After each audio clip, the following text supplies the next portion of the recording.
Quand je dis que le mot innovation est un mot récent, je veux dire par là que c'est un mot qui a été très présent et qui ensuite a été abandonné puis est réapparu.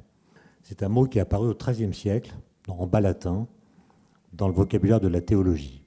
Et le mot innovatio, en latin, est un mot péjoratif.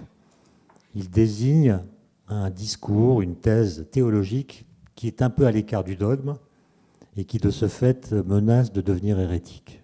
Ensuite, c'est devenu un terme qu'on retrouve dans les sciences du droit, dans les sciences juridiques. C'est l'équivalent d'un avenant à un contrat.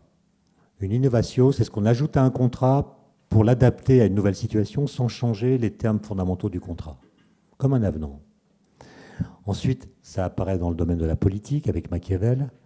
Et dans Le Prince, vous savez, Machiavel dit « Le prince ne doit jamais innover, sauf quand le maintien du pouvoir est en jeu. » Et donc on innove politiquement que sous l'obligation de le faire.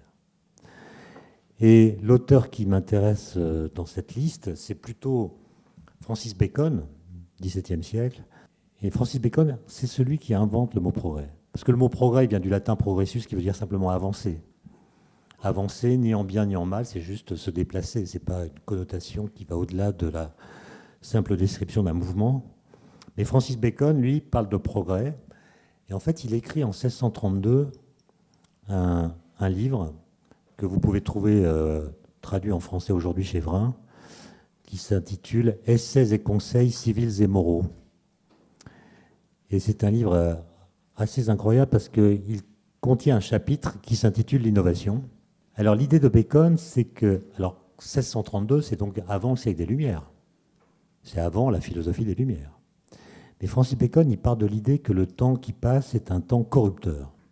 Le temps abîme les choses, il abîme les situations, il dégrade les êtres, au motif que les forces du bien étaient maximales au début, mais elles étaient ponctuelles, instantanées, alors que les forces du mal sont continues.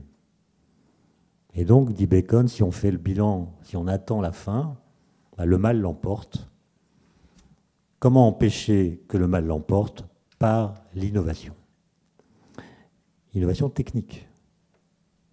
Ensuite, il a toutes sortes de considérations sur le fait que l'innovation est toujours perçue comme étant une étrangère, puisque même si elle propose des produits, pour employer un terme plus moderne, qui sont bénéfiques, le seul fait qu'ils viennent rompre l'habitude les rend menaçants. Et donc il explique qu'il faut innover pas trop vite, parce que si on innove trop vite, alors l'innovation est rejetée.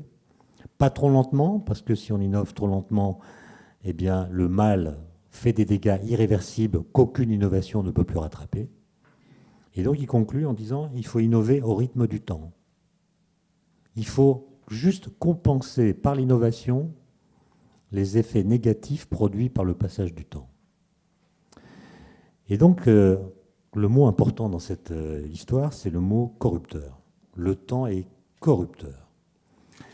Et ça, c'est tout à fait contradictoire avec la philosophie du progrès, pour laquelle, au contraire, le temps est constructeur, à condition bien sûr qu'on fasse l'effort de travailler à ce que le futur qu'on désire devienne actuel et au moins possible.